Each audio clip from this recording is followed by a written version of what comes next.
fancy meeting you all here. We're back with some more EMEA Massive. Kryze, How did you you're get back? here? I know. But we are indeed back. We've got one final game here in Group C.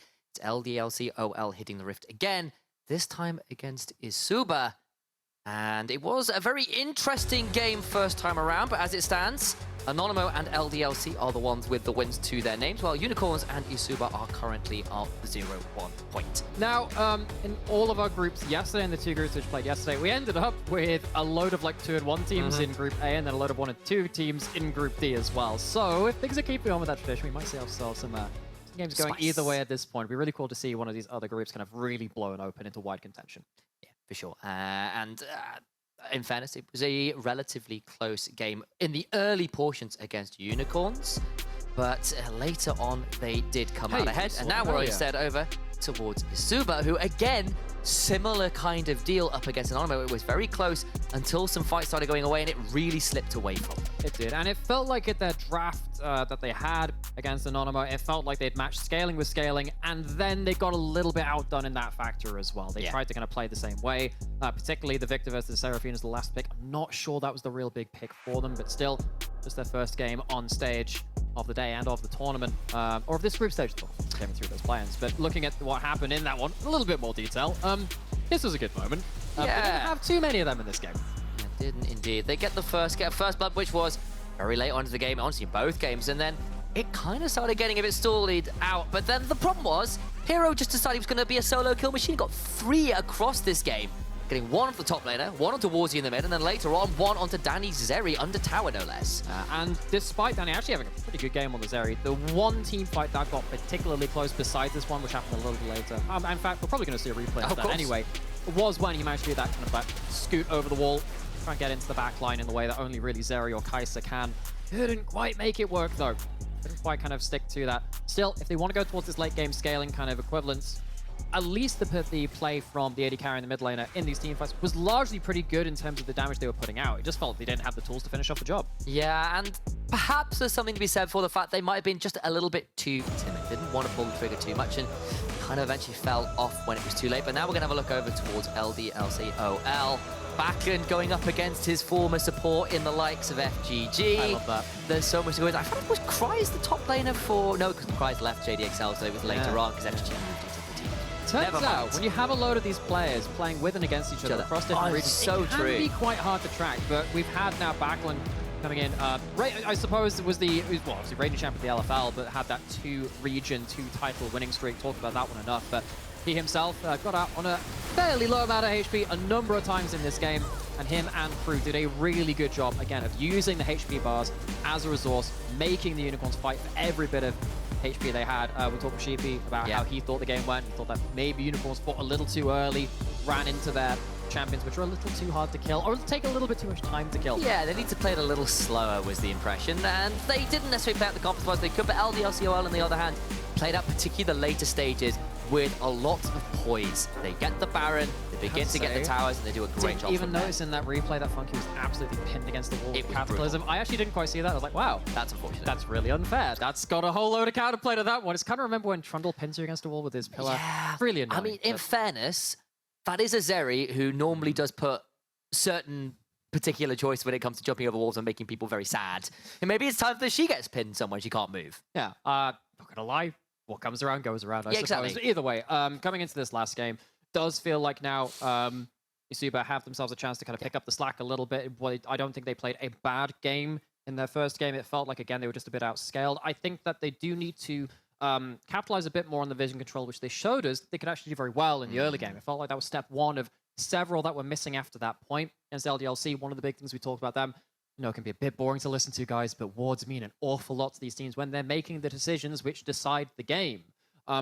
This vision control, particularly with these two teams, which felt like they were winning that side of the battle, even with the loss from eSuba, could be very important to watch as we go into mid-game, particularly from these two teams. Absolutely, and when LDLC OL were doing quite a good job of stacking those dragons in particular, that was something that eSuba ended up running afoul of in the last game, where they were the ones who were down the dragons. If this happens again, prove a little bit challenged for eSuba as the game goes on, especially considering how competent LDLC are. run and duck for cover. Avoid the Zaya, apparently. Bird puns this early on. FLICKR's not even in the game. We can't make the jump. Maybe we'll catch him a little bit later on. Of course, he walked away with a pentakill from yesterday. See if we, and I believe there was another pentakill on the other games. Oh, really? I didn't actually quite catch all of that. But we've been a little busy. We've had so many star performances coming out already, and Super would really like one of those star performances for themselves to float themselves to a first win for them in this stage of the tournament. Of course, they had themselves already some pretty momentous moments against Supermassives. They knocked them out. They knocked out this crazy Worlds representing roster with so many players like Holy Phoenix and Farfetch and the like out of that play-in stage. Going through these first bans, though, we have a couple of those birds taken off the table, set loose into the sky. Zara Ricard not on the table. Put it in the cage, no way out for this one. As a first pick Maokai coming through, who's kind of fallen off the priority a little bit, but it's still pretty potent, particularly going back towards the tank builds and occasionally those more support builds with the likes of the Moonstone. Early lock-in. The response, though, is a Zeri for Jeskla, not going towards the side this time because it's banned. And now to see what the likes of Zoelys wants to pair up with it. Well, you could go towards that. I also wonder, because we've got that mark on the table, the last of the priority junglers is that Wukong. It's going to be the Jarvan instead. Okay, so LDLC to say, you know what, this worked the last time, that's fine. It's just that when you see a Maokai on the table, Wukong is very good at blocking the ultimate with his clone. Wondering if that's on the table. They say, no, get ourselves a bit more standard engage, get right there onto the enemy carry, particularly with the Zaya off the table and the Zeri off the table. Most of your AD carries which deal well with that Jarvan are now gone. White went to it last game, had a pretty good game on it, that's taking those risky. team fights. The response from eSuba is the Jinx. So now you really have to buy some space for DANY on this Jinx, because I mean, I look at this and I say, okay, you have nothing to stop that Jarvan getting on top of you. You are going to be playing at range, and the Maokai ult will help, but I don't think that's going to be completely enough at that point, especially if LDLC find multiple threats. Even if you lock in something like a Tahm Kench at this point, which I expect you to ban, I think Tahm Kench Thresh probably banned from LDLC. I think that this Jinx is not going to be safe. Very difficult, and it's honestly not a bad synergy with the likes of the Zeri as well, because that ultra laser counts going over terrain if you're using the Cataclysm, so you get time-powered W, so it's not a bad that with Trundle as well, actually. So you've got some nice combos there, and of course, Kryze gets his oh-so-famous Jax, so you've got a little bit of split push and flanking power now for the top lane, who's off on duty, and also something with a little bit more counter threat. Look at those flank angles. Flangles. I like them. But either way, that could potentially work. The problem is that if you're dealing with a Maokai ult, again, Maokai, one of the things which they're very strong at is when you get to these 5v5s, you can just choose one side of the fight to snarl up, and that means you can actually you can either close down one side when someone is looking to split the difference and attack from multiple sides, or you can just close down the flanking threat as well. We don't have something to kind of like really stop the Maokai getting value in that sense. As we said, kind of Wukong's typically very good at that. On the other side, though, LDLC trying to ban out some of these different picks. We have said that technically you can put that Cassandra into that mid lane as a flex pick at points, particularly if LDLC wanted to pick up their mid lane on 4. Wouldn't necessarily expect that themselves. Maybe they pick up something like one of their support options too. But strangely, we're not seeing the Tahm Kench or the Thresh from LDLC. They prefer to ban out some of these scaling front-to-back picks from eSuba.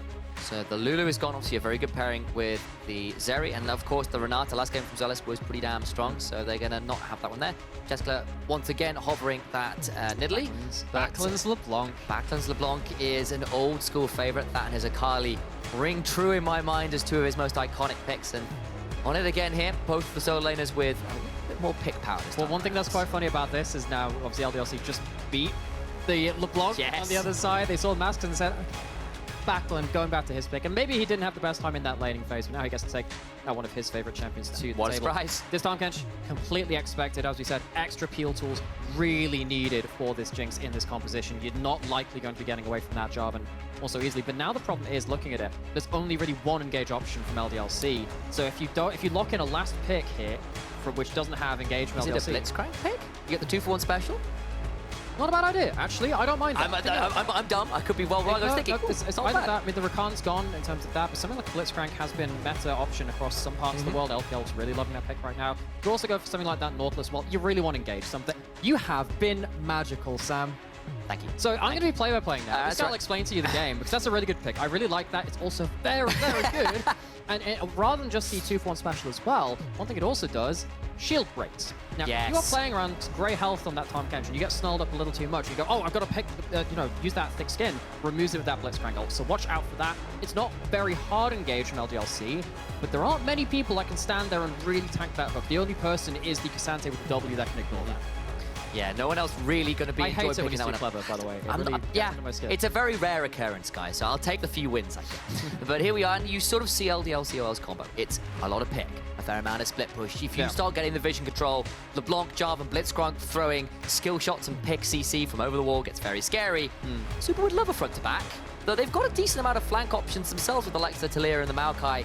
Maybe looking for a dive or two with some resets on aggro with that twisted advance and stuff. I really don't think that they want to be moving apart from their team comp. It feels like they really get themselves value when they're stuck together in a unit and they can take fights. Again, we've seen this quite a lot. It's quite a common thing about the meta. Some teams want to take things from multiple directions. Some want to clump up and fight just down the throat, down the middle, front to back. I think when you've got that Maokai ult and the Taliah trying to buy space for that Jinx, that's probably the way you want to play it. I guess what I was thinking was things like turret dives, because you're absolutely right, and this is why, again, I'm the play-by-play, not the color casting, because I need to be corrected on some of my misassumptions. But between a Maokai and a Taliah with those R buttons available, you could certainly try and make some of those dives onto some of those more dangerous side lane threats a reality. But I think in Chimera, they're definitely giving a fairly solid response to why they've got to be careful in the team fights about trying to stay. So look at this. If I bully him hard enough, he's nice to me. It's very occasional. It's because, look, okay, I owed you one for being nice about me getting the Blitzcrank right. So, you know. There we go. But, okay, so kind of going back to these comps again, really looking at how LDLC play around this Jarvan. Again, as Sheepy was saying, as soon as they saw the Jarvan locked in, they kind of knew that it was heading towards bot side for 3v3s. When you look at a Tahm Kench, it makes a lot of sense to do that as well. Tahm Kench can't... He can poke out in lane sometimes. Tahm Kench actually has quite a lot of damage with his Q. You hit that multiple times, but if you're going towards 3v3s, someone like a Maokai is not going to outvalue a Jarvan in the very early stages of the game. Typically, Maokai is pretty okay at counter-ganking, but I still think 3v3 advantage probably goes to LDLC. I think guys will inevitably turn towards Zoelys with this last pick, Blitzcrank, and he has been, as we've kind of stated in that last game, something of a rising superstar in the LFL. Coming up from Div 2, and then ending up on LDLC of all teams and winning a split of the LFL, having just joined that Div 1. And you're looking at the other side, and FGG kind of a year ahead of him. And it's similarly kind of one of those players that's come up from the very depths of the ERL system. I remember alongside you looking at some of his very first games in Div 3 of UKEL. He was still playing Rakan and Rel right back then as well. Oh, yes. Nothing has changed with him. But yeah, I mean, this is one of the, I mean, not to wax too lyrical about this, but early laning phase looks like it's kind of trading back and forth. But I mean, this kind of tournament, great to see where the next growth of talent comes from, to see where these stories really start. Some of these have a bit longer stories than others. bobista and Kryze, probably two of those names spring to mind in that one. But it's just great to kind of see these different stories intersecting at very different chapters in their books. And our eyes, of course, inevitably, as we said, will turn towards those new and rising superstars, especially when, as we said, one of them's on a big playmaking champion this game. Is expected to try and make some of those hooks land, but game state right now, stays relatively even, both junglers passing towards his side as Maokai having cleared his red side, looking for a quick invade. He needs to be here though, because if you're, well, you see the Jinx and the Tahm Kench pushed up. If they were pushed up and he's not there on that side of the map, that crash is very hard to work with. Backlund popping the Ignite. Gets the Ignite, looking for another auto onto Warszi. Oh! Gets the kill and the flash to boot! He was under the cosh last game. This time he returns the favor, and there's no 1 HP escape for Warszi. That is such a slick solo kill for First Blood. Flashes over the shovelway, gets the last auto attack, the last tick of the Ignite. We see so many LeBlancs taking the teleport. Show us again on screen, observers. Let's see how he gets away with this one. Hops forward. I think he knows that the Unraveled Earth is down. And one of the big things is, of course, that with that is that long cooldown. Oh, some of that one again. Doesn't really respect the damage. Taliah misjudging the early trades. Straight fire, no pun intended with the Ignite coming down. Oh, absolutely intended, guys. I'm going for that low-hanging fruit at this point again. Yeah, I am, sorry. Not actually that sorry, I quite enjoy being this. But yeah, as you said, you know, many of these players have a history themselves. One of the things that we know back from Best Four, stuff like the Yasuo and the Yone, but his LeBlanc, despite only playing it the once, this split has been a big pick. Just W'd forward, wondering if a hook would come through in return. Must have been on cooldown, surely. You don't go for that kind of aggressive players. Top lane, very low, but White is here. Forces the flash out of bobista. Nice bait from Kryze. Okay, but now TynX is up in the top side as well. No flash. Resets in. bobista looking to make that one happen. Flashes forward, trying to get onto White, who's very, very low. TynX wants to finish up. Gets knocked up. And Kryze trying to turn this one around. Doing much damage. Flash, been flashed away from. Surely we'll find Lord to do it.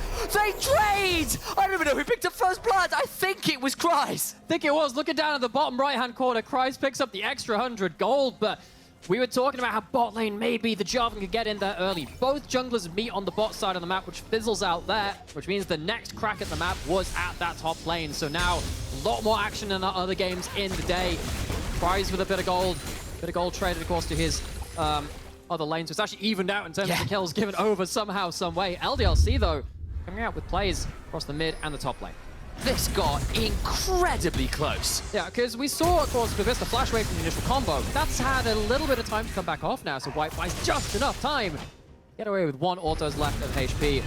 Huge from this. Because the thing when you use the footwork as a Santa is that you get more range on it when you use it on an ally, and then, of course, the shield comes out that too. So, a bit of a fancy footwork. Flipper up. Fancy footwork, indeed. Does make that an even trade. Absolutely.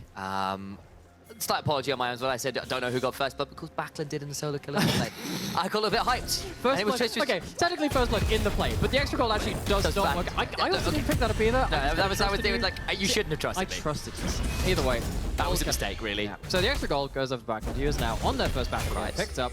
He's enjoying that. He's going to trade back a little bit, but the damage is pretty good. There's being a Q3 available. Kryze needs to be very afraid here. Gets away with that one, but he is playing with fire. Goes in for another trade back, and it's going to be so close. Misses it. Observers are rightly on the top lane right now, as both of these top laners are playing to the wire. HP is a resource that neither are afraid to spend. Yeah, but Kryze, he has the Sheen. Next time he comes in, level 6 hit first. This could be very, very important. Can bobista dive and get out with it? He's got his Q3 stacked up.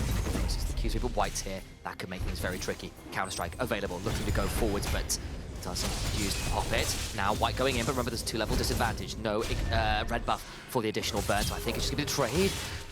Uses the Q to go forwards, but won't go any further. And that was a very tense sequence of plays. Down to the wire. I was wondering if bobista was looking for an angle to ult White away from Kryze, get a momentary 1v1, take away from the 1v2. However, with jungle showing topside and not getting in for it, despite the bot side, Scuttle Shrine giving vision to LDLC that this dragon is going down. eSuba will take this first objective of the game. Fairly even as far as things go. That lead on LeBlanc will, of course, get very scary. Backlund has that ignite. He's picked up that Dark Seal as the first back. Poking his head into this bot side river. So pay attention to that LeBlanc if they can snowball. There isn't much to catch out on LeBlanc if they start going for these aggressive trades. So far, so good. Slightly more action-filled early game than the last couple of games, which is a bit of a change of pace. So far, so good. Like a furniture shop to sell, sofa. So good. That'd be great. I don't think so. We're standing up. So we're not actually. There are no seats right now. So maybe sofa will be nice. Someone wants to trademark that. Give us some credit. Yeah, okay. You know what? If they trademark that, I'd be a little bit worried with people's business acumen. Not gonna lie, I don't think at this point in my life I really want to be owning like a sofa store, but not right now. Maybe later. We'll see what happens. That's a transition. That could be like a 5-year, 10-year. Former niche internet celebrity becomes sofa store owner. Okay. Well, trying to make things a little bit more than niche and a bit more general. Try to see if these bot laners can get themselves leads of themselves as opposed to what's happening with the rest of the map. Things have fizzled out around this bot side. TynX is down here. White is here as well. Jungle's actually been pretty good at matching each other. Maokai doesn't have the level 6 to start them off, but is just once again here to make sure this bot lane wave can get shoved in. Very importantly so. This is obviously something that's been picked up an awful lot across junglers across the last few years. If you're winning the first few lanes of the game, if you're stacking up these waves, it gives you that chance to kind of walk forward again. Backlund has Ignite again. He's going to go forward. That's another solo kill. Backlund is back all right. My days, his LeBlanc is special. It's all cylinders burning right now. All of them firing. Backlund, 2 stacks on the Dark Seal. The Jinx ult not going to claim anything back in that turn. We were worried about the LeBlanc snowball. It is a Backlund classic. Now he's got 2 kills all off of his own back. There's been no interference. He's just done that by himself. And now he's got himself a 1,000 gold lead there as well. We were already saying, kind of worried about what happens if LDLC get this champion ahead, but Mr. is trying to ward off Kryze, so at least the objectives are going the way of eSuba. They get themselves this Herald. Maybe they can kind of force a group to fight a little bit earlier when they kind of put down that Herald. That is, of course, where eSuba's composition really starts to shine, because Yeah. They want to kind of have people diving into Jinx. You can free fire, right? Driving into that Taliah, you can put down that workaround. And of course, the Maokai, which has significant power of its own rights. But eSuba needs to choose that very, very carefully. We also talked earlier in the game about vision control being very, very important to both of these teams. It's been a fairly even affair so far. Both these teams succeeding in that, despite their differing game results in the earlier in the day. About 1,000 gold lead to LDLC. Largely off those solo kills, but everywhere else relatively close. But that Herald, that Dragon are the kind of traits back for eSuba, and we are left with a game that is, as we've said, even enough. The issue does become that X factor but we've all seen, it's myself and Nymera, enough of Backlund's LeBlanc to know it's a very scary thing to see ahead of the curve. And another thing which is really important here too, so this happens very importantly, stuff like Syndra lanes, Ahri, basically your AP assassins, right? Tier 2 boots early give you a movement speed differential. It means that you don't even need to use lose something like a mobility spell to get yourself ahead of them. Bobista maybe Here we go, all out through the wall. White coming on over, and Kryze is left to live up to his namesake. But White's coming on and trying to save him out. The Maokai's good. Warszi's there with a Taliah wall, and they'll surf on in to pick up the kill. Now White is in danger, but Backlund's coming on over. It'll be the 2v2, trying to flag and drag, but misses Warszi. Flash over from TynX, who try to find that twisted advanced. Backlund will need to play keep Jinx away. Jinx ult tracks onto Backlund, but won't get too much more. They get on out, they lose one, but some summoners are popped. That's an important win for eSuba, though. It does mean that at least one area of the map is giving some pressure to eSuba. Bot lane's been largely even. If Bobista can get himself some extra gold, if TynX can get a little bit ahead of the game as well, might have some ways to have a frontline advantage in a game, which will likely come down to, again, front-to-back team fighting for the side of eSuba. That's what they want. If their frontline's ahead, let's get well for them. Great angle by Bobista. Always very dangerous standing next to a wall. Yeah. Against a Cassante, gets some really good damage through. Of course, the Taliah allows him to arrive for that play as well. A much needed topside injection of gold to the side of eSuba after Backlund's dynamic plays earlier put things into question. A lot of flashes there from the mid jungles going about. And Kryze, you can see the idea. You see White coming up, so oh, maybe just throw me through this wall, I promise. It just didn't work out that time around. That's, whoa, that's a bad recall. The unfortunate FGG. Get out of this one for now. He's looking for a reset, though. He's caught on the wall behind that Dragon Pit. It means that now FGG is caught in lane a little longer. Of course, FGG spoke about it a little earlier, but ex-teammates with Backlund on the dusty roster of Spring last year. They parted ways to different teams in the summer in the NLC. Backlund picked up a championship. FGG was on one of the strongest teams in summer as well in JDXL. Before they dropped out in play-ins, of course, last year in the Masters. Backlund going back towards mid. Does the chain hit? It does. What? The Zoelys will look to try and hook out. It's going to be timed with a good seismic shove. But a Power Fist will knock him into the air, and Backlund on a killing spree. Warszi not enjoying this laning phase in the slightest. Oh my gosh, this is bad news now for eSuba because LeBlanc is sole AP, has a huge gold advantage, has multiple Dark Seal stacks and nothing to shut them down if they start jumping in. Could really be Assassin LeBlanc as opposed to Poke. Even this Cassante and the Maokai will be assassination threats if you get to 2-3 items early into the game as Backlund. Bad news for eSuba. You're forced to go MR early against the sole AP. The likes of Kryze and Jeskla just cracking their fingers going, thank you so much. We're going to hit all that much harder. Backlund getting a few more plates in mid lane. Traded for a Herald play in bot. So it's not even like that's getting a huge advantage. You need to also track the XP advantages happening in that mid lane as well, because Backlund just stayed in lane for basically the entire laning phase. Is XP up almost a full level from the looks of it as well. About to take over to level 11, that second tier of Mimic. So that will be very, very important to track. Get himself a recall at this point. Next Dragon is up. Now the thing is, LeBlanc is going back. eSuba looks like they've reset that bot lane as well, so he's not going to be punished. He's going to go himself up another set of items, looks like. Gets himself a full Ludens on that back. So if he gets to get back into the fray after eSuba right around an objective, the poke is going to be absolutely disastrous for eSuba if they can't shut down this LeBlanc. You don't have, as we said, great tools to work with it. You're really looking for reactive Unraveled Earths from Warszi to see if they can catch him out. He's going to go hopping in on here with the counter-strike, but it's nicely buffed out of by Bobista. So that'll be the end of that. And, you know, for the likes of Backlund, who just ticks over to level 11, so rank 2 on that Mimic available, went for the Ignite. It's a statement when you do as LeBlanc. You're not playing Teleport, you are playing for those only snowballs. And that's what's happened. got stacks on the Dark Seal, got the early loot, got the early level 11, and Swordpan Boots is in a position to really take over this game. And you can see with the vision control as well, very hot. Oh, that's the EU. He's very careful. Gonna go forwards, another ignite down! And it's another solo kill. Backlund is just monstrous. This guy is insane. We saw him against the LeBlanc in that last game and kind of had to grin and bear it in the laning phase. He picks up one of his favorite, most well-known champions in this game. Goes off to the races. It's a bit of a misplaced E from the Taliah from Warszi. Just before that, Backlund flashes beyond, gets the chain, all lights out from that point. Feels like this Taliah is just going to be in free fall until eSuba can start to try and get them into a safe laning phase, which they've just not had the ability to do so far. LeBlanc might be the name about the white, but in the end, let's be real, she's making everyone else see grey this game. Monstrous, monstrous performance. Kryze, though, difficult position, is losing the 1v1, and the ultimate comes out. There's just nowhere to go, and bobista gets the solo kill with a little bit of moral support from TynX. It's so important gold again over to the side of eSuba. They've had a couple of topside victories. The gold in itself is fairly important on the LeBlanc, as we've been saying, but at least there's something on the other side. Another chain lands. Not going to really do much except removing the bone plating from Warszi this time. Now the game is really going to be how quickly can eSuba afford to start grouping and stop Backlund getting these individual plays. Looks like he's building up towards the Shadow Flame second, got that Hextech alternator, so very strong early Magic Pen spike. Huge amounts of damage to come out, especially when you're sole AP and there's no magic resist being built up against you. But eSuba, they really need to make sure this game doesn't become isolated 1v1s where Backlund can thrive, despite the fact I just feel like it's harder to leverage the Cassandra advantage than the LeBlanc because there's no CC to deal with LeBlanc when she's went through her preferred play pattern. Zoelys very nearly picks up DANY there, which would have been a bit of a scary force. Minor forced a devour out of FGG. But, we kind of mentioned a couple times in the last couple games, but it's worth mentioning again.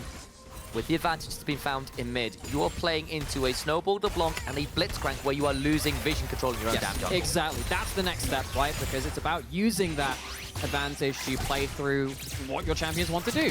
LeBlanc wants to be jumping out of fog of war, blowing someone up. You want to be having Blitzcrank hooks, but you can't react to because there's not enough vision. Someone like this Jarvan as well, more than able to jump across walls. And as it stands, because of that control, I mean, Taliah can't leave that out. Taliah just can't leave that. It means that white can go very quickly up towards this Herald. Backlund's having to roam out to both sides of the jungle now. Going to take a very early tower here. Feels like just on his lonesome. Keeps hammering away at that. Of course, magic penetration when you build it up does affect towers as well from mages. One of the things that happened a very long time ago in League to make sure that mages could actually kill towers. You didn't have to just have multiple AD characters. Back in my day, we used to just play Zed and split push. Back when split pushes didn't need tower pull. That was his time. Before, well, turret plates and the likes definitely changed the way the game we used to just eat directly off the table. We didn't have plates. we didn't have plates then.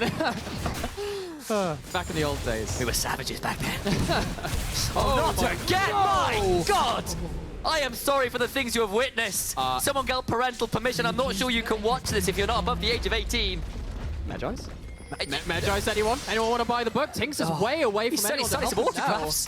TynX needs to get on out of there, and that mid lane turret goes down as well. Backlund has just taken this game and ripped it apart straight down the middle of the map. Now, am I right in saying that it's 4 solo kills? There was the one by Zoelys, right? But that's 4 solo kills on this poor Taliah. The Maokai is not great at influencing this game. Luden's proc, ignites, multiple autos being thrown in, gets the Q pop as well at the end of that. Nasty stuff. Full Shadow Flame built up. It's of course, when you're against lower health targets or anything impacted by shield, that's 20 flat magic pen. You get 18 from the boots, 6 from Luden's, and then 5 from the mythic passive as well. You're well up towards like 50 flat pen. To the point where you're actually losing value on some of your flat pen because if you're not building MR, you're most of the time sat at around, what, 40 MR? Yeah. Something like that. But I don't think Backlund really cares. No. At this point, I think he's just going to, dump his spells on you and you're going to die. And what awesome is if anybody ever does build MR, it doesn't really mean that much right now. He is in such a devastatingly strong position. I remember back to spring last year where this was a guy we were criticizing because he was losing lane. He felt like he couldn't play a lot of the champions he was asked to. And look at him a year later. He's in EMEA Masters. He is absolutely dominating here. Yes, on a signature pick, but when you pick this, when you go for the ignite, you sure as hell need to perform, and he is doing that style this game. Kryze going towards his top side. All out available from bobista. Might need to use it. Kryze still going to go for the solo kill. It's bloody close. Turret shot comes on through the Q3. But he'll dash on forward and get it regardless. He is really looking to put his own name in the book as well. TynX gets caught up by a hook. Here comes Backlund. There comes Backlund, and of course his duo in white. The exhaust comes through and Backlund backs away for now. But FGG, the great health is popped. TynX knocked up, teleport's coming on through. White! Taken out by a super, mega, death rocket. And the fight continues, a hook comes on through. It'll be another 1-for-1 as Blitzcrank is traded for Jinx, but there's just nowhere to go. And a major fight in the favor of eSuba. Backlund just could not do enough to carry the rest of his team. No, the fight happens too quickly, and he can't quite get through the health bars before the fight starts. This whole game has been from eSuba. How quickly can they group? How quickly can they stop Backlund from making a mess of things? He has vision in the pit. Can he one-shot? It's going to be TynX who uses that twisted advance. Needs to go back over the wall. TynX just about survived, but he needs the sapling! The sapling is going to stop him backing away. FGJ over the wall. Flates the tongue lash and gets him anyway. But Backlund now on a guerrilla mission. Can he escape flash from TynX? He wants his must execute. Does get the shutdown over to the Maokai. What did I just witness? Well, we saw Backlund killing his own teammate. Maybe probably would have liked to live instead of getting a kill, but he couldn't get that kill before the fight went the way of eSuba. This is a team comp which wants to group up, wants to use their front line. Someone like this Maokai, which doesn't care if he gets hooked at this point. White doesn't get a big knockup. This combo doesn't land, and the Devour stops DANY from going completely 100-0 to Backlund. Backlund can't get it done, and his second round of cooldowns don't come quickly enough. He's not in the right position to fire out chains, and really good disengage play comes in. At least the chain lightning gets to pick up one in return, but at the end of the day, it's still a 3-for-1 against the head of the bot side advantage from LDLC, particularly with Backlund. Teleport advantage comes through with the dead top laner, and then Jinx gets excited, and suddenly you see the power to switch one around. Now, of course, the extra caveat of this is that you now lost a lot of turrets here as a super. You're still within touching distance of goal. That's important to you. Herald is literally just summoned to have a party, I guess. There's no real lane they could have put it towards. I guess that timed out. Yeah, must have. The Kryze now has a couple of long lanes to play around. And the other thing, we mentioned vision control a couple of times. That's very important right now. Look at all the wards that are in the enemy jungle from LDLC. They're clearing out a couple of them, but this is very, very dangerous because if you're on vision, LeBlanc's definitely angling for you. Look at what Backlund's doing right now, just hanging over the wall. He's on a bit of vision right now in the top side jungle, but at the moment he's not. eSuba need to play scared. And if Backlund can't make the picks happen, he's where a lot of the damage is, where a lot of the gold is. LDLC pulled this one off last game. They got the early Baron. They don't know. The Seeper's coming over now, but I think it's too late. He's clearing wards. TynX, you need to start thinking about moving. I think they know about it. No, they know about it. No one's on the map. It's just how do they get a safe approach? They know how dangerous it is to go in here without vision. Nature's grasp comes on through. Gets a big root. It's down to 4,000. DANY's gone. Backlund takes him off the rift. Warszi throwing some rocks into the backline, but he has been facing the full force of erosion courtesy of Backlund this game. Health burst though, pretty down low. Zoelys has to flash away, has got the blast going to get away, but pulled back out is White. Throwing down a Cataclysm, throwing some damage back, but FGG has got some great health to do some damage. Bobista goes all out, claims the jungler. They get a kill onto the Blitzcrank as well, and it's not picks. It's a full-on team fight. And LDLC are having to fight through the now to get to one up, but Jeskla is beginning into free fire. The burst fire tearing through all of those members. Backlund plays with fire and gets the kill. Warszi goes down again, but Bobista makes it in the end a 4-for-3 that is still in favor of eSuba. I mean, MVP is the Liandry's burn somehow, some way. Liandry's takes down Jeskla and it takes down Backlund. Some important kills. You can see why eSuba was so afraid to approach this quickly. It was going down, this Baron out of their vision. It was obviously a very dangerous situation for them. But this is what happens when you go across this enemy vision when Backlund is off of it. This is the way that they had to approach it, despite the fact that it's a very difficult situation for them. Very well noticed of them, though, to know that they'd have taken those advantages. They can kind of, even without their AD carry, play it front to back with the Bobista having his own gold as well. It's not like he can be nearly as easily one-shot. Takes White out of the equation. Even the Blitzcrank hooks coming through can't quite seal things into LDLC's favor. Jeskla very nearly turns this around into a quadra kill. They can't buy enough space away from Warszi and Bobista. Just enough of the burn onto the AD carry in the mid lane. I thought he got away with it. Slayer. And after all of the hurt he sustained in the early game, good gold injection for him. Yeah, from a very mediocre scoreline to now 4-6-4. Still not fantastic, but at least with a bit more gold. And I do apologize. I said 4-for-3, but of course DANY died right at the beginning and just respawned. No, it's still a good 4-for-4 on the whole, because considering you're playing against LeBlanc, who is threatening to take over the entire game. Getting fights like that, we're getting just force the multi-man fights. Very important. They're doing it again, grouping up in the mid lane. This is how their comp wants to play. You don't want to give free angles to Zeri flying over a wall, White finding a big engage on someone out of position, and of course, LeBlanc is well on their way towards 3 items. Still a very close game. It's like gold lead to LDLC OL, but everything else, it does feel like, well, the picks, the damage, certainly there from LDLC. The extended fights, those 5-5s, especially with how strong bobista is at 5-1 and 3 with a number of solo kills of his own, are kind of super favored, all things said and done. And let's just take a step back about that again, because this is the LFL first seed. This is one of these teams. I mean, Hal, we saw the interview from Sheepy just before we came into this one about who the front runners of the teams are. He said, you know, hope the Unicorns are up there, but the LFL teams are very much at the top two. Teams like LDLC, much to be feared alongside the other great teams competing at this tournament. eSuba giving it a good shot, giving it a good crack. They're within touching distance. They had some early lanes go against them, particularly in that mid lane. But they are currently giving LDLC some questions, which maybe they don't have the answers to just yet in these group confrontations. LDLC are a team we have sometimes had questions about EMEA Masters, where they have often been expected to win the damn thing. We said this last game as well.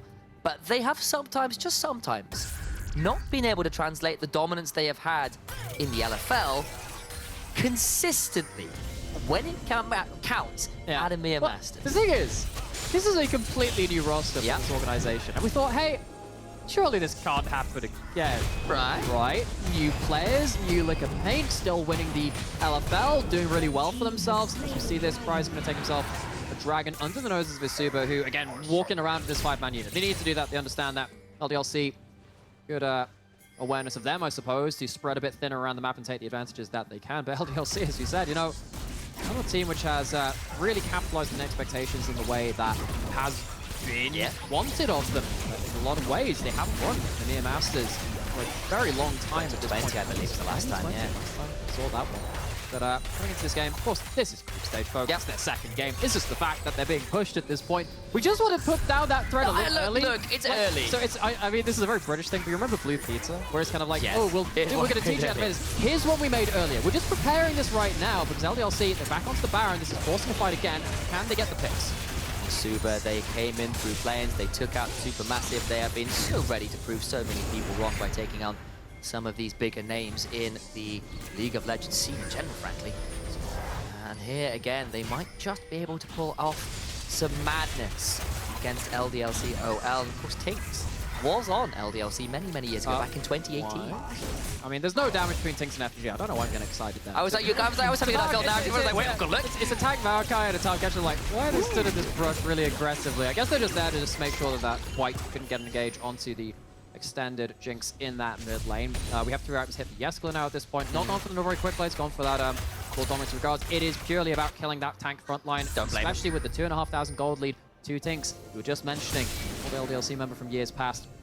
A little while now ago, of course. The key will be hard to chunk through, and he's actually building up some MR as well. Got himself that Spirit Visage. Well, the Negatron Cloak, whatever it is. Oh, that's so much damage. He doesn't have much resistance, though, does he? His Backlund needs to flash the rocket. Flash forward from TynX, looking to punish that. LeBlanc has been going for so many solo kills. Goes back over it. It's phenomenal, but can he get away from the sapling? It's going to be so close. He's away. The teleport's coming through. They really want this LeBlanc. Can Backlund escape? I just don't think there's far enough to go. It's smoke, it's mirrors, but the smoke runs out and the fire is snuffed, and Warszi punishes that attempted solo kill. Backlund with all the gold in the world can't quite get that kill into Warszi. Overplays it a little, and now with 8 kills down off the board, LDLC, how are they going to respond to this Baron? eSuba, they've set up shop. They can stand their ground. There's no LeBlanc to be afraid of now. No teleport back for her either. This will be a straight 4v3 down to 2,000 HP. It will be a smite Steel fight, angle, but they're going to try and make their way over. White still here, still with vision available. They're going to try and step backwards. Zoelys with the hook could be dangerous. Smite secure, but the flip was thrown down. They're going to come straight back out with the Cataclysm for TynX, heading on forwards with that twisted advance. Here comes Kryze, teleports in and gets the kill. Up to FGG, they get as well. 3 members with Baron surviving, but they must run for the hills with the man disadvantage now. Using that Weaver's Ward to escape, and eSuba get Backlund, they get the Baron, they get out, only losing 2. So they lose 2, and they were pretty lucky, LDLC, to get away with White's life as well, because the hook over the wall gave him a target for the Cataclysm. Doesn't get the steal. The hook gives the target for the dash over the wall. Flashes that after that point. White very lucky at that point, but still, this is still a huge victory for eSuba. Felt like, again, this game was going to become about get themselves into grouped up fights. The answer has been, actually, yes, they can. They actually have been able to. This 2.5k gold lead now in this mid lane for Backlund has not really been the story of the game. Not since the mid-game, really, has it been that way. And in fairness, part of it as well is the likes of bobista, as we've mentioned earlier, getting scarier and scarier. The likes of TynX in these team fights, consistently finding these good ultimates. And DANY stayed even enough in farm. He's got his items in now, and he is going to be a very, very dangerous 5v5 to work with. And the Dragons are even enough, and Baron's not got that much of a shove as yet, but there's enough on the map now for eSuba to maybe start punishing that line of vision that LDLC were so adamant about putting in for obvious reasons when they were running with the comp they are. Now, obviously some things have changed a little bit about this. Despite the Baron being taken from eSuba, they don't have side lane pressure, and they've not been able to really break open the map. Kryze has not really joined the team so much. He's got the Spear of Shojin. Very much. Oh, White's there as well. well. He's in an awkward spot now. So dangerous to be. There's a Cataclysm. He's got to stop us, but I don't think it matters all that much. Flag drag is dodged away from with a good flash from Warszi. It roams down towards the bot lane. I don't think they see the vision in their own jungle. It's White who gets caught by that, but this is still going to be a 3v2. LDLC being collapsed on consistently, but now the teleports begin to come on through teleport in response, and it's pick for pick. In comes Kryze, knocked back by that Bramble smash. White got a flag and drag away on the other side. Warszi jumped on by Backlund, but can't quite get the kill. The Ignite does the job, though. Oh, this Jeskla gets a massive hook into the shield break. TynX trying to run away with that twisted advance, but my god, the damage flying on through. bobista goes all out, but that means the resists are gone as well. A pull back onto Jeskla, who's got himself free firing with a lightning crash, but can lightning strike a few more times? My god, they've got two! The reset are through, and that Jinx is god damn excited! A double, a triple, make it a quadra kill for DANY! And LDLC OL, they're being put to the swords! The swords come flying out of the Jinx! Jinx guillotines LDLC, cuts them off in the bot lane. It looked disastrous as soon as they walked away from their phalanx, away from the front to back team fight. Felt like LDLC, they should have walked away with it. All they're walking towards is their graves. eSuba, huge fight, pushing in towards the base.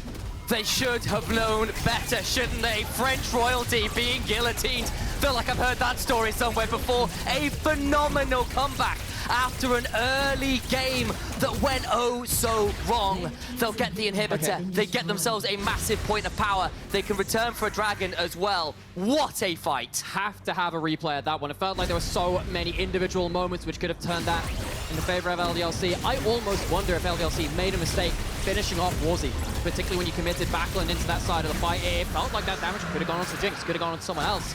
That Taliah was already out of the fight. They didn't need to be focused on. And LDLC, momentary lapse of direction, some mechanical misplays, maybe putting themselves into a loss in this game versus eSuba. Hook, line, will it be a sinker? That's a massive pick. It's on to DANY as well. Oh gosh. Huge plays coming out from Zoelys from the brink of what looked like a disastrous situation. The Jinx goes down, and now we're going to go straight back into that replay because this is an extended play. After Warszi has been burst out, very much on the other side of the wall at this point. Kryze flies in, but Kryze has got himself, he's got himself a Spear of Shojin, he's got himself a stopwatch. Really wanting to watch about what happens here though. Backlund uses all of his cooldowns to kill off the Taliah, which is no longer in the fight. Kryze is stuck in here, uses his stopwatch, and then gets stopped by bobista. Bobista's all out, buys space from the Jax, who doesn't have another counter strike at this point. And the next time he goes in, goes onto the Chompers. Kryze stopped multiple times getting into the fight. Jax can't get the AoE CC. Here we go again. bobista goes all out, but needs to run away. The ults come flying from Taliah and Maokai. Put a hook onto the tree, but can they fell him? He's got the Radiant Virtue popping as White goes in with a Cataclysm. Kryze hops in as well, but it's got very low on the mana. bobista pulls two back with that Q! My god, the rocket goes through downtown and deletes the LeBlanc Backlund in these late game fights. Just can't find the damage, and now Kryze must run for the hills. bobista goes back to his standard form, but LDLC OL, these collapsed on side lanes have been punished so exquisitely by eSuba. LDLC trying to just mechanically outplay eSuba, but the team composition and this team from the Hit Point Masters has been designed to protect their carries in the 5v5. It is designed to fight when everyone on the map is on the same screen. LDLC really struggling to utilize the advantages which they have had. It has felt like eSuba have managed to peel back and take fights in an extended fashion, which have gone more and more in their advantage. It's been back and forth. Of course, the pick onto DANY, huge just before things came through. That bot side kind of inhibitor fight, or just about near enough to it. And once again, you see Backlund getting caught up by TynX multiple times in this game. The Twisted Advance has made sure that Backlund cannot go through for a second distort. I wonder if he's going a little bit too deep in. I wonder if he should be rather looking for the double sigil trades rather than going in for distorts on top of the carries. Last fight, DANY was devoured away. Some misreads by LDLC's mid laner despite his advantage. Now a GA on DANY alongside the likes of the Devour. So much hard to get on as TynX goes forwards again. He has been diving deep himself. It's a close, but Backlund's just gone. They get the pick again. He goes too close to TynX yet again. This tree taking absolutely no prisoners from Backlund in the mid lane. TynX, huge plays to make sure that Backlund can't do anything. The tree falls on a mid laner in the jungle. Does anyone make a sound? Feels like there's a whimper out of Backlund in this late gun right now after such a good early game. Kryze on the other side looking for the split push option, but Baron being kept away! It's stolen! Jungle left the Baron pit and it means a steal could come on through. Now Kryze is in the base with Baron to his name. They're just stopping the backs. They might just win it anyway. LDLC, the mid, the late game, it's been so lackluster, but a moment of madness, a moment of brilliance, and they're right back in it. And it is a moment of who else? Oh my god, stopping the backs! They're stopping the backs. Warzi's burning down, trying to get away from White falls, but at what cost? LDLC, they walk away with a Baron steal. They walk away with Jeskla doing a hell of a lot of damage. Certified Zeri moment in the 2v4. It felt like around that base. Oh my god. Towards the top. Kryze, Warszi has a flash, but he's gonna have to use it. He's just gone, surely. Has to get away. The second shot is wide, and there's nowhere to go. Jax brings down the staff, and that's a dead Taliah. Oh, what else can you say about this late game but madness? It has been continual, full throttle fighting between these two teams. eSuba, it feels like the game is going a little bit too fast for them, because at this point, they're taking these fights so quickly when they're trying to force LDLC to group into them that they are getting picked off. The hooks are good, landing really importantly at this point. Gets Jeskla a chance to stack up his ultimate, stack up the lethal tempo, and Zeri's hit Zeri's hit the point where if you don't shut them down, it is very dangerous. Even the combo of Warszi can't shut out Jeskla from that fight. Zoelys doing the Lord's work, making sure that his AD carry can get someone put in front of him to keep DPSing. So close to walk away with a kill onto that Zeri, but the Ultra Shock Laser takes down the Jinx in return. Minute differences between HP bars, really the story of these late game fights. Of course, it was in that great Colosseum of Summoner's Rift, the Baron Pit, where it felt like we were traveling over to Italy, never mind France or Czechoslovakia, because are you not entertained? It is. I have to say, we use that phrase a lot in casting. This one feels appropriate. Yeah, really does. The Hit Point Masters representative, the LFL representative have been brawling in this game. Dragon, Soul on the line for eSuba. The LDLC are here to contest. Warszi's back in base, dealing with the super minions. Quick misses. The steal available. Kryze from the flank, he's got it! Again! It's 2 in a row, and TynX, for all his incredible teamfight abilities, has not been able to hit the smites as well as he would like. I stumble a moment, but the kill still comes on through. White dies, but the Dragon Soul, I apologize, is prevented. Kryze in the mid lane. Nice to think about being worried about that collapse. It's out now. Kryze, once again, choosing not to group up, choosing to just say, hey, let's go push some towards at that point. Hook lands! Oh, special! It's so good. Zoelys with a moment of magic himself. Backlund gets the kill, but DANY taken so low. He's got no the GA. He's taken out a double for Backlund. This time, he's allowed to throw down that damage. This time, he's allowed to keep making it a triple kill. He'll be looking for a 4th this time, returning the favor that DANY started earlier. He'll go forwards, and instead a double goes over to Kryze. A full house between the mid and top laner of LDLC OL. They've got Baron, they've got minions, they can end the game. What a heroic effort from eSuba, but it is not to be. It is haymakers, it is full bloody nose brawling. But the LFL first seed, LDLC OL, walk away with a 2nd win of groups. 25-24, an absolute nail biter. Solo kills galore between Backlund and bobista, but in the end, some clutch steals, some clutch picks, and LDLC OL edge it out.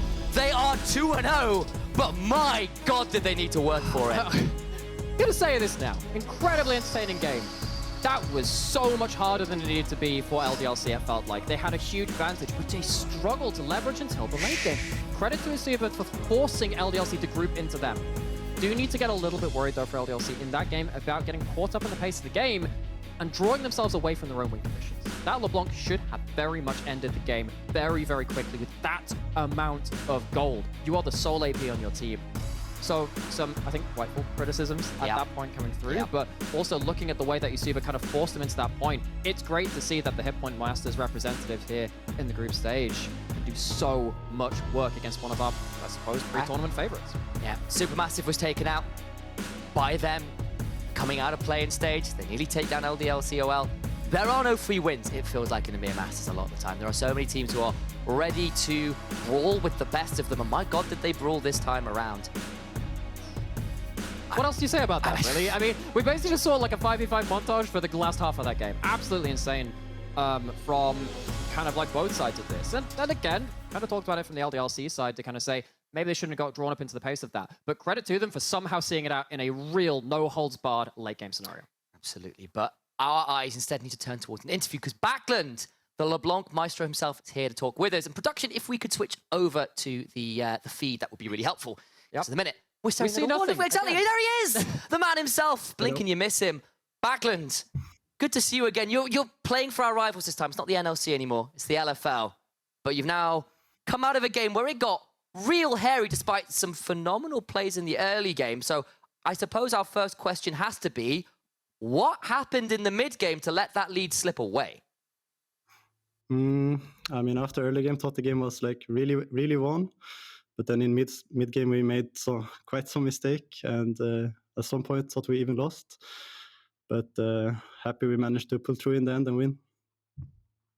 Yeah, so that's a bit about the game. Would love to draw kind of the curtain back a little bit, though. LDLC, a team with an awful lot of expectations on it, despite it being, an entirely new roster. What's it been like getting used to an entirely new rebuild, despite being part of this historic organization?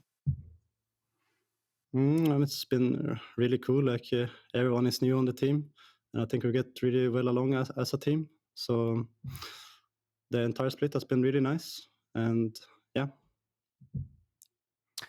So obviously you won the NLC last summer with Dusty. You've now moved up to the LFL and you've won there with LDLCOL. That's a pretty impressive accolade, but now looking forward towards this tournament, how are you feeling about your chances going forwards? Obviously, the LFL generally comes in with a lot of expectations on them. Do you feel that you and the squad are up to the task? I mean, I think there's no team at the tournament that we can't beat, so I for sure have high expectations. And yeah, I think we can go far. So we'll just have to see. Yeah, and one last question. This was kind of like a fun one. Yeah, for us. I suppose sure. You're facing one of your old teammates in FGG as well today, back from Dusty last year in the spring. Was there any kind of feeling when you kind of got a couple of kills onto in this game? Do you really care about facing ex-teammates? I mean, not that much. I mean, it's fun to play against like friends or like ex-teammates and stuff, but don't really care so much in the game. But it's a bit fun, yeah. We'll forget about that. Just like absolute blow up around the red buff early into the game. We'll forget about that. I'm sure he felt that one. I suppose then final question from us. I had something. I've kind of lost it. That's a really bad sign. There you go. Final one I've got for you. Have you got anything, any final thoughts, anyone you want to shout out before we go back and hand over to our new set of casters? I mean, just shout out to all our supporters, anyone who sending us nice messages and stuff. So that's really nice. So yeah, just looking forward to show some good games, not like this one, some better games. And yeah. We had plenty of fun seeing you play as well. Half a brilliant game and a couple of things probably to work on from the mid game, but congrats on the win anyway. We'll be looking forward to seeing you play further on into the tournament. Great to see you again, Backlund, and we'll wish you luck with the rest of the tournament. Yeah, thank you. I'm still kind of catching my breath after that madness. Yeah, understandably so. This was a real montage moment from Backlund, who just decided to take the Ignite, really just blasts open lane with it. LeBlanc has been coming back into the meta slowly but surely after the Q changes, gives you a bit more wave clear. This wasn't really about wave clear, this was just about solo killing the opponent. Backlund, we've known him for this pick a number of times over history. the thing about LDLC in this game is, though, it really felt like as soon as that lead was done, we said this to a couple of teams throughout the day, it felt like that was step 1 or 2 kind of done of a multi-step plan, which didn't quite cleanly get off into the mid-game. Praise to eSuba, of course, for recognizing that actually their strength was grouping up very early into the game and just saying, look, you've got to fight us in 5v5. That's where we can protect the Jinx. That's where we can get K'Sante making a mess of things as well. And they did really well to force LDLC into that position. But eSuba sadly couldn't make it work in the late game. Yeah, and it did kind of feel like LDLC got punished for looking for some of those picks by the collapses from eSuba, but some of the objective control, some of the late game Jack split push became really tricky to deal with. And this was another fight that went really damn close, but for all that eSuba were kind of getting these close fights, they were never getting dominant ones outside of that one in the bot lane. Yeah, that was the one where it kind of went, what, 4 for none, practically, that. Things are, when we're going through replays like this, I actually can't tell which ones are going to come up next because we fought so much. This one, 49 kills. This one had to come This out. is the one. And again, this one felt like it was really micro heavy. Very close run things in terms of trying to use your cooldowns in the right way. And despite eSuba getting picked off a little bit in that side lane with their Taliah being taken out early, they did really well at buying space for that Jinx. And moving beyond this point, it really is worth kind of saying, it's actually, I saw a clutch to Barrow, she's stopping the push. So many things which you don't notice the first time around. It's great to see these players flex their mechanical muscles, and going later into groups, eSuba, I'm sure many teams would be looking at Unicorns and LDLC. Put eSuba into the equation. This was a good game. This was a close game. They couldn't see it out, but I mean, they showed a lot of positives to come through from this game. And Anonyma, of course, got a win earlier against eSuba as well, so you're looking at this, you're going, this gets like to be an interesting group against perhaps the expectations is White, for all of the recent good plays from eSuba, still managed to get that steal, and then they deny enough backs that Kryze can get that split push happening and getting that inhibitor as well. Now, if this game had a genre, it would be a Shakespearean play. Probably a Shakespearean tragedy. Or a tragedy. I think it's a tragedy for eSuba a little bit. It starts off with a pretty bad note, but it gives you just that hint of hope, and then it just tears it out from you. Yeah. Well, literary goodness aside, this will be the last chapter for Group C today on this channel. Of course, the games will be continuing on. Slipping over to Group B afterwards. Okay. And we talked an awful lot about that LeBlanc. Jeskla on the Zeri had some Zeri moments. It got to late game team fighting. Maybe we called that out a little bit more in game. Yeah, I had not expected, I guess partly because it was Zeri hitting tanks. Yeah. With Lord Dominus regards, and yes, you got a lot of HP to shred through, but that's still a lot of damage done. Like, how much of this came in like the last 5 minutes of the game? Seriously well played from LDLC to kind of group up and finally get Jeskla online towards the end. I think we can all see where that one team fight happened. Right, that massive mountain spike that came on through, sticking out of the otherwise ocean of purple. And what a game that was. So very exciting. I am very blessed to be able to cast that with you, but alas, that is it from us for today. We'll be handing over to a new set of casters in Ashin and Jamada, who will be taking you through the last 3 games of Group B. Go nowhere, just go refill your snacks and drinks, and they'll be taking it away from here.